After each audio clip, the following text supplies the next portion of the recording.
Venezuela में Trump का हमला बना क्यूबा के लिए कब्रिस्तान, 32 लोग मारे गए। चीन रूस देंगे मादुरो का साथ। जी हां, अमेरिकी सेना द्वारा वेनेजुएला में किए गए सैन्य अभियान ऑपरेशन एब्सोल्यूट रिजॉल्व के तहत राष्ट्रपति निकोलस मादुरो की गिरफ्तारी के बाद देश में राजनीतिक, सामाजिक और कूटनीतिक उथल-पुथल तेज हो गई है। इस कार्रवाई के तुरंत बाद वेनेजुएला के सुप्रीम कोर्ट के निर्देश पर पूर्व उपराष्ट्रपति डेल्सी डोड्रिग्स ने अंतरिम राष्ट्रपति के रूप में पदभार संभाल लिया है। वहीं अंतरिम राष्ट्रपति बनी डेल्सी डोड्रिग्स का वामपंथी बैकग्राउंड रहा है और वे लंबे समय तक मादुरो सरकार की मजबूत समर्थक रही हैं।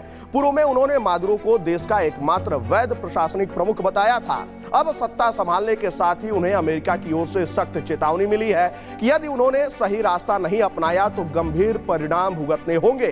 देश के भीतर सुरक्षा व्यवस्था कड़ी कर दी गई है, जबकि कई शहरों में विरोध और समर्थन दोनों के स्वर सुनाई दे रहे हैं। इस बीच अमेरिका ने अपने रुख में बदलाव करते हुए कहा है कि वह वेनेजुएला पर शासन नहीं करेगा, जबकि राष्ट्रपति डोनाल्ड ट्रंप ने हाल के दिनों में इसके विपरीत संकेत दिए थे। वहीं गिरफ्तार राष्ट्रपति निकोलस मादुरो को मैनहट्टन की फेडरल कोर्ट में पेश किया जाना है।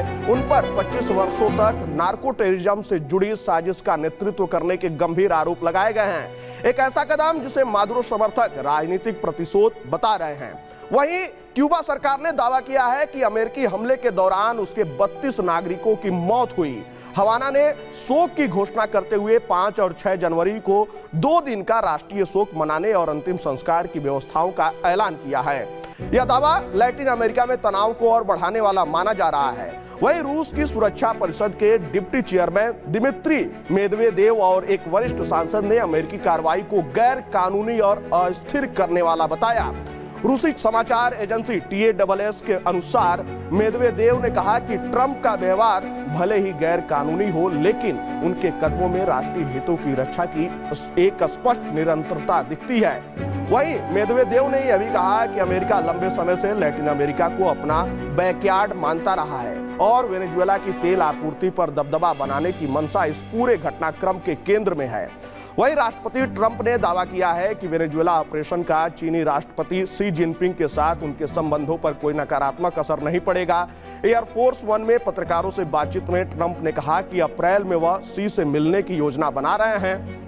हालांकि चीन ने इससे पहले अमेरिका से मादुरो और उनकी पत्नी को तुरंत रिहा करने की मांग की थी और संप्रभु राष्ट्र के खिलाफ खुलेआम बल प्रयोग की कड़ी निंदा की थी।